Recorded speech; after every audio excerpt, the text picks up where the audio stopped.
Hello everybody, this is Ken Faulkner coming to you with a video with a blank table. Um, yeah, I've been trying not to buy knives, and it's there's a downside to that because I don't get knives sent to me yet. I might get some coming up. So there's been some talks in the background, but for now I'm only showing videos on knives that I have. So as I buy knives, as I tend to do when I'm not getting ready for Blade Show, it's not as big of a problem. But right now, I'm having to dig back into my collection and come up with some idea of what to do. Um, so what I was thinking to myself, because when I was doing my Faulkner 5, keep bringing it back up, my Faulkner 5 budget knives, I did have the Proponent as one of them, and I do love that knife. But I decided that, yeah, maybe that's not good to carry for a whole week because it's so big. So the question I have for everybody and myself, how big is too big to EDC a knife? When I think about big knives, I'm thinking about cold steel. There's also Midgard Messer. I don't have any of their knives yet. That might be in that category of too large to EDC. It doesn't mean that I'm not excited about them and love to look at them and whatnot, but I haven't bought one yet, and I think that's the reason why, because it's just a little bit too big to carry. But, you got your Demco knives. Here's one. This one is a real popular one. This is a great knife. It's interesting because it doesn't have the triad lock like a lot of the Demco knives do. It's got the Scorpion lock. Scorpion lock has this little spring bar that you can see catches this pin when open, and when you're holding the knife like this, that keeps it closed. So this thing, the grip that you put on that knife is going to make it less likely to close on you. So, I mean, you could spine whack it all you want, but in reality, the real strength of the closing is the grip of what you're doing when you're holding this knife. So that's kind of an interesting kind of design. It's not the easiest thing to actuate. Flick it out's good. It's a little strong. It's not your traditional detent because you don't have a detent ball in there. It's really just like the spring of this, just like a lot of the other types of locks that have springs in, like a button lock, like an axis lock. It's that spring, but it's got a pretty strong spring. So having to open this thing, it kind of takes some pretty serious finger strength, and I know that some people have trouble with it. So you might consider that. You kind of like put your finger in that little groove there and kind of wedge it in, and that kind of pulls it apart. And then you get it apart enough, and after a while, you get a feel for it. Some people just swear by this. Billy from Apex Alchemy loves this knife. I love this knife. I don't carry it as much as he does. Apparently, from what I was hearing on Beast Blades live last Friday, he was saying that KC also carries this knife every day.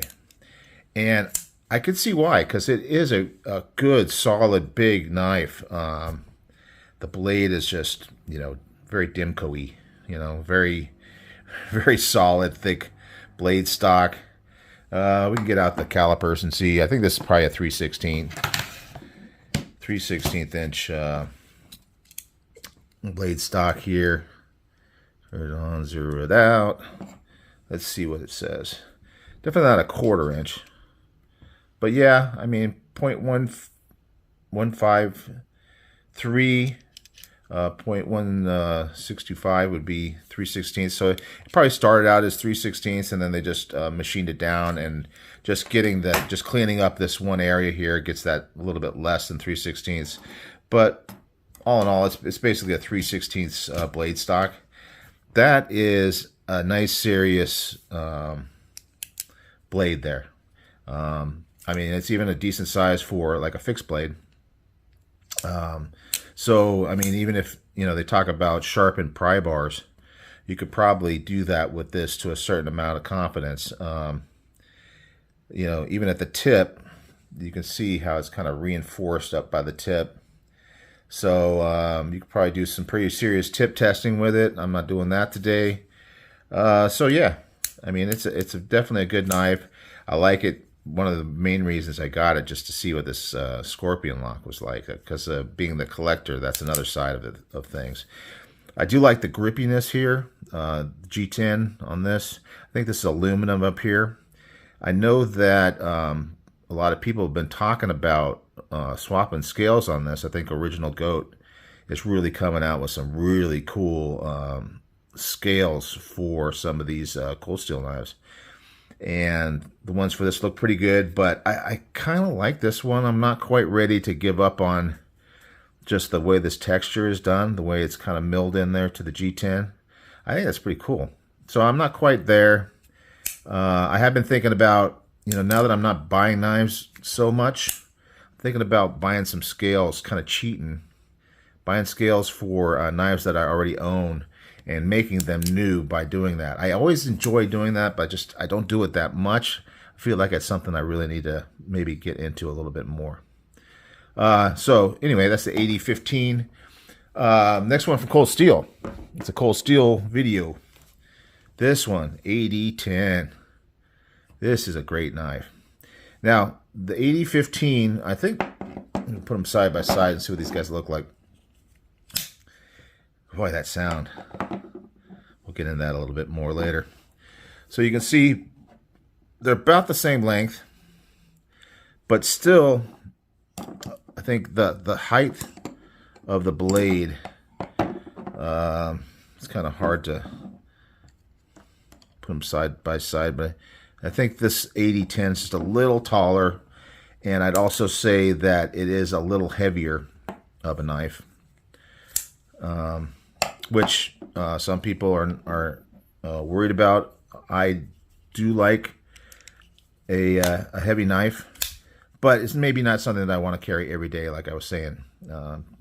But on Fridays when I'm wearing my jeans, yeah, nothing wrong with it. And that sound, I don't know, the AD10 is just a really cool knife.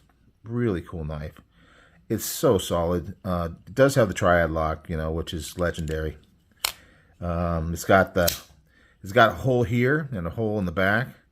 You can actually use this. I think it's more for like a lashing point. If you're using this for serious chopping, you want to wrap a cord around and through so that it stays in your hand a little bit better. It's got a little bit of a attitude adjuster on the back side, but it feels like that's a G10 maybe. So I don't think that's metal. I think that's a G10. But I think they would definitely do that thing that, if it needed to be done, it could be done. The shape of the handle is, it kind of pushes you in, but for my hand, it just really... And I think it's a Dimco thing, right? Because you can see this one too has that same thing. You really get good grip both directions. Sliding forward, you got this little bit of lip here that definitely catches your finger, and on the way back too, you have something to grab onto. So yeah, hard use. If you're going to hard use, it doesn't really make that much difference if you're just opening letters, or even maybe some cardboard boxes or something like that. Unless you're really got some heavy cardboard or you're doing it all day long. So yeah, AD10 is a little bit bigger knife, definitely heavier, definitely it's got that solidness to the... Maybe partially it's because it is not that scorpion lock, that it really... Man, listen to that thing. You really kind of give it a little bit of a whack. Woo! And I'm not afraid to do that too, because this thing is just solid built. Also, scales for these, Original Goat has. I know Nick Edwards from Behind the Edge swapped his out, and it looks amazing. He also got the regrind from Sawtooth Dave, so he went all out on that. But he is a big fan of this. So we got Billy over here, likes that AD15. And I know Nick is very fond of this AD10, and I really like that one too. Now we're getting into bigger knife territory. There is a significant difference here. We got the Formax Scout. Formax Scout. Now, these two are in S35VN. This one is the OS10A version. You can spend a lot more money and get the more premium one. I think that it comes in S35. But this has just got so much steel.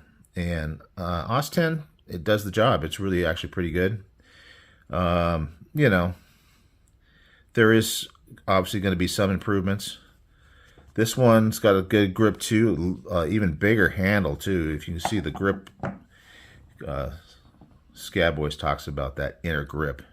This definitely has like an extra. We got, let's measure this thing. We got an extra, at least 1/4 of an inch, I think. Yeah, maybe even almost 3/8 of an inch extra on that inner grip on this one. So if you had a bigger hand, I have no problem with these. These fit great in my hands. But if you have a little bit bigger hand, or if you just want to kind of hold it back here and do some chopping in, yeah, you could do it with this thing. A lot of weight here. It feels like a chopper. You know, obviously, for a real significant chopper, you probably want a little bit bigger knife. I was going to talk about that as well, but that overall length, we are at close to 10 inch on this guy, Formax Scout, whereas this is like 8 3/4, and this one is maybe 8 5/8, just looking at it from this angle. So these two definitely closer. This guy is just that much bigger. Now, there are bigger ones from Cold Steel. I would love to have one in my collection to show you. I kind of like them, but I think it crosses that line for me of the EDC carry. I would carry them just to, you know, just to try it out. But I don't think that it's something that I would carry on a regular basis. And what I'm talking about is like the Espada XL or even the Mayhem.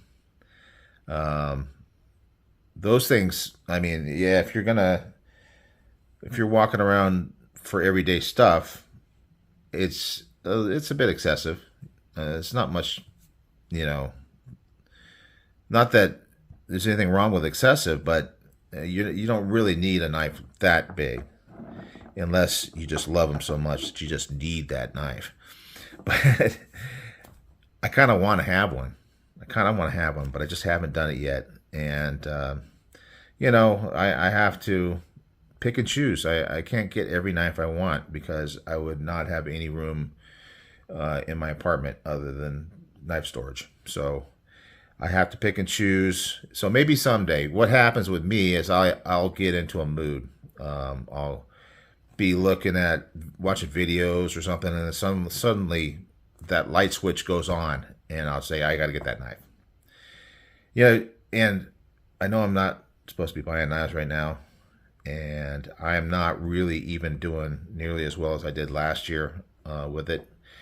I do have some stuff on order coming up, so you'll be seeing that in the next couple of weeks. And part of it is, at least I use this as an excuse. I got a channel. You know, people want to see knives. I got to get knives to show people knives.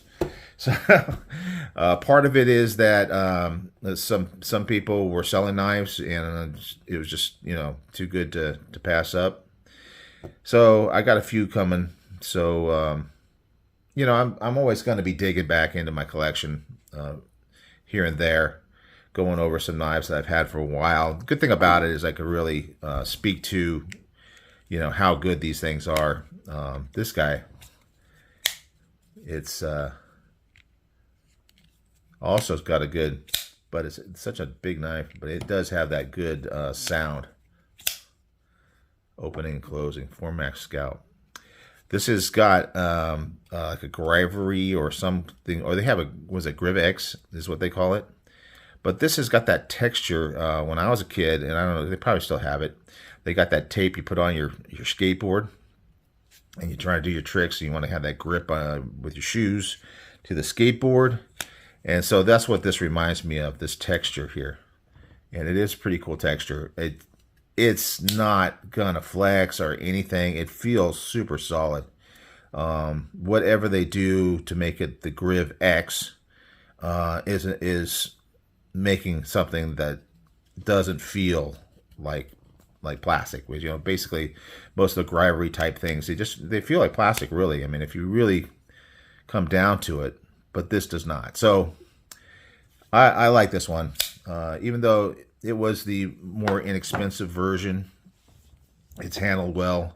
I wouldn't say I've been out chopping down trees with it, but I do do some chopping, light chopping, feather stick, and getting ready for fires and things like that. And it's held up. It's been really great.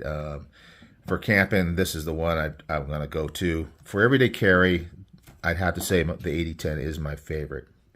Although the 15 is very cool, and I like the scorpion lock. This is going to be, as far as just a using knife rather than a fidgeting knife, I like this one a lot. So all good knives. I don't know. What do you guys think? Are these too big to carry on an EDC? I know there's a lot of people out there that, yeah, it's just too much. It's way too big. Obviously, like even getting over 3 inch for some people. Ben Banter, that's a guy he used to always talk about that. So I know we're all different. I definitely like bigger knives, but I don't have anything against somebody who feels differently, because I know just because I feel this way doesn't mean it's right. It doesn't mean it's true for everybody. Everybody has to decide for themselves. So anyway, I hope you guys have a good weekend, and I will see you on the next one.